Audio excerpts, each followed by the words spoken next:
Você já deve deduzir pelo próprio nome que imunodeficiência é a deficiência do sistema imunológico. E essa deficiência do sistema imunológico, ela majoritariamente vai surgir pela presença de alguns genes defeituosos que estão envolvidos com os mecanismos imunológicos.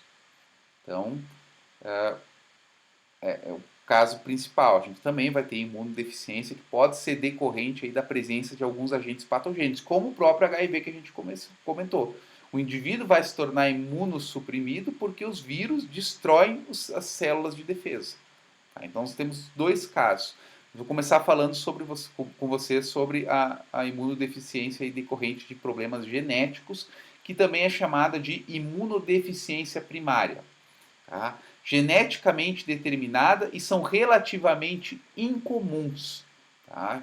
Porque esses genes aí, como afetam o sistema imunológico é muito importante, as pessoas tendem a sequer atingir a idade reprodutiva. Tá? Antigamente, hoje em dia, aí, com o avanço da medicina, é possível, de fato, né, dar um auxílio melhor. E existe também a imunodeficiência secundária, que não é condicionada, então, por nenhuma condição de herança genética. Ela vai surgir como consequência de fenômenos como desnutrição, distúrbios linfoproliferativos, agentes como raio-x, fármacos citotóxicos e infecções virais, ou seja, casos em que vai ocorrer uma deficiência do sistema imunológico em decorrência de questões ambientais. Então, imunodeficiência primária é genética e imunodeficiência secundária ela está associada com fatores aí ambientais. Aí se a gente pensa aí distúrbios, às vezes linfoproliferativos, por agentes raio-x, eles também, ok, causam problema genético, mas herança genética é condição da imunodeficiência primária. A imunodeficiência secundária vai ser desenvolvida em decorrência de algum fator ambiental. Então existem vários aspectos associados aí com imunodeficiência.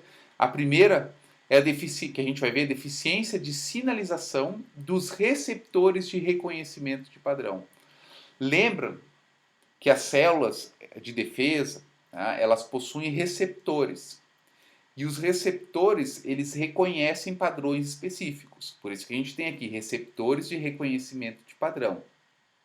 Tanto que se vocês recordarem, esses PRRs se associam com as PAMPs, que são os padrões moleculares associados a patógeno. Tá?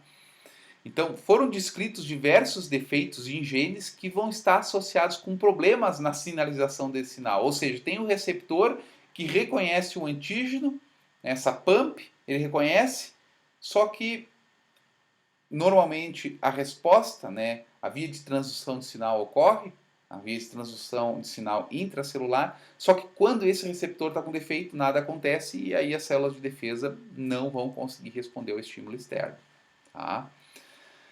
Existem também defeitos nas próprias células que vão ser responsáveis por fazer a fagocitose. Aqui tem um caso clássico, são mutações dos componentes da NADP oxidase, inclusive, geralmente acarreta aí problema numa proteína que é chamada de GP91-FOX. Tá? Essa mutação ela causa a doença granulomatosa crônica. Nesse caso aqui a gente tem essas duas proteínas importantes, a P22 e a GP91, que possibilitam então viabilizam a formação aí de superóxido de hidrogênio, espécies reativas de oxigênio, que vão causar aquele boost respiratório, lembram? A célula ela se defende muitas vezes liberando espécies intermediárias de oxigênio, espécies intermediárias de nitrogênio, só que para isso tem que ser capaz de produzir essas substâncias. E às vezes mutações, e nesse caso aqui as mutações ligadas ao X são muito importantes, elas impedem essa produção.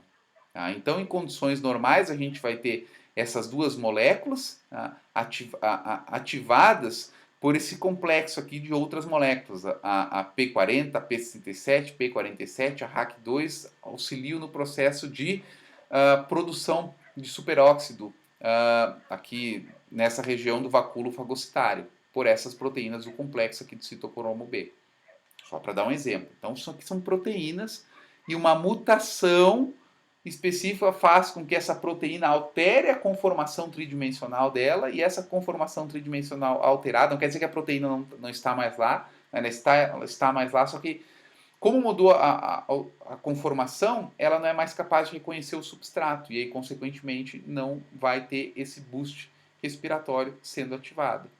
Aqui um exemplo do defeito, então, do surto respiratório que vai causar doença granulomatosa crônica.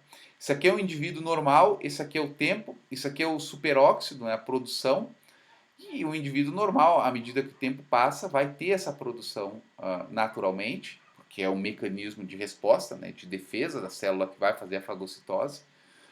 No entanto, alguns indivíduos vão apresentar problemas, tá? E esses problemas estão vinculados com mutações nesses genes ali específicos. E, consequentemente, eu não tenho esse boost, essa liberação aí, desculpe, de espécies reativas aí de nitrogênio e oxigênio. Aqui o indivíduo, inclusive, o próprio livro-texto utilizou esse gráfico e fala da mãe e do filho. Filho portador. Lembra que eu expliquei para vocês, está vinculado com o cromossomo X. Se tem um cromossomo X e é um filho, ele herdou o cromossomo da mãe, que é portadora. O portador, a mulher, lembrem, tem 2X, se um tem a mutação e o outro não, eu posso imaginar que vai ter uma redução em torno de 50% na quantidade aí, de moléculas que são liberadas no surto respiratório. Aí o filho dela, que recebeu o X dela, tem 0%. E aqui está um outro exemplo de um outro indivíduo que apresenta uma pequena produção de moléculas em resposta ao patógeno, moléculas aí do chamado surto respiratório, só que não nessa molécula aqui, na GP91, uma outra molécula aí do sistema. Essa, a GP91, ela é principal, nesse complexo que é chamado de NADPH oxidase. No entanto, mutações em outros elementos também vão fazer com que haja pelo menos uma redução no surto respiratório, que vai acontecer em resposta aí a algum patógeno em potencial. Aqui um caso de pneumonite fulminante, um paciente então com essa doença granulomatosa crônica.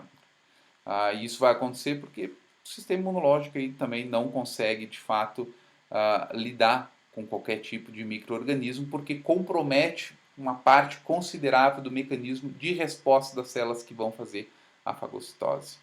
Mas o indivíduo ainda, nesse caso, vai ser capaz de atingir aí a vida adulta.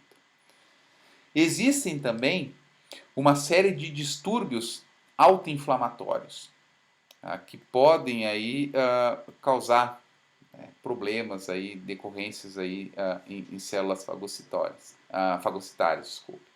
Esses distúrbios autoinflamatórios, eles vão poder ser natureza monogênica ou poligênica. Lembre, monogênica, um único gene já vai causar o problema, ou poligênica, vários genes estão associados, vários genes estão comprometidos aí na função e eles têm mutações e, consequentemente, tem o surgimento desse distúrbio autoinflamatório.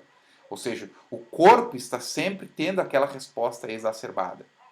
Aqui, então, mostrando um exemplo de duas proteínas que são importantes, a IL-1RA, que é um inibidor de interleucina, especificamente da interleucina 1-beta, que está sendo mostrado aqui.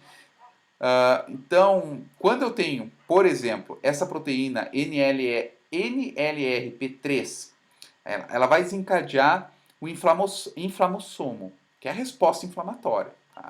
Ela se associa também com algumas moléculas importantes de reconhecimento dela, que ficam ali na célula, pericárdio. Isso vai desencadear na célula a indução de procaspase 1, que consequentemente induz a procaspase 1, que é uma protease. Essa protease é capaz, então, de ativar a interleucina 1-beta com modificações aí na pró-interleucina 1-beta. E essa pró-interleucina 1-beta vai desencadear a resposta de inflamação no corpo. Só que essa proteína, por exemplo, pode estar sendo produzida aí de uma maneira muito mais exacerbada do que de fato deve ser produzida. E, consequentemente, eu estou tendo uma resposta inflamatória constante. E isso causa esse distúrbio autoinflamatório no indivíduo, que não é bom. Lembra que eu expliquei para vocês.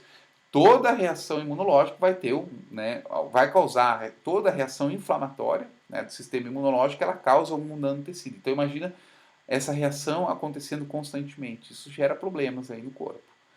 E uma outra proteína que também está associada com esse distúrbio autoinflamatório é o próprio inibidor da interleucina. Então, essas moléculas, elas têm que ser finamente reguladas, as moléculas que vão causar inflamação. Eu não posso ter muito em momentos inapropriados, tá? E eu também não posso ter pouco. Então, aqui no caso, vocês estão vendo um evento extremo onde eu estou tendo esse distúrbio autoinflamatório por excesso de produção. Ou porque tenho lá a montante, uma proteína que está induzindo essa produção exacerbada, ou porque está me faltando aquele inibidor que impede que essa molécula, essa citocina, desencadeie a resposta inflamatória. Então, aí, distúrbios inflamatórios. E existem outras células da resposta inata que vão ser afetadas na imunodeficiência primária também. Não somente essas que eu mostrei para vocês. Várias doenças, aqui o cromossomo X então já foram identificados em vários locais, né, doenças aí, condições associadas com imunodeficiências, inclusive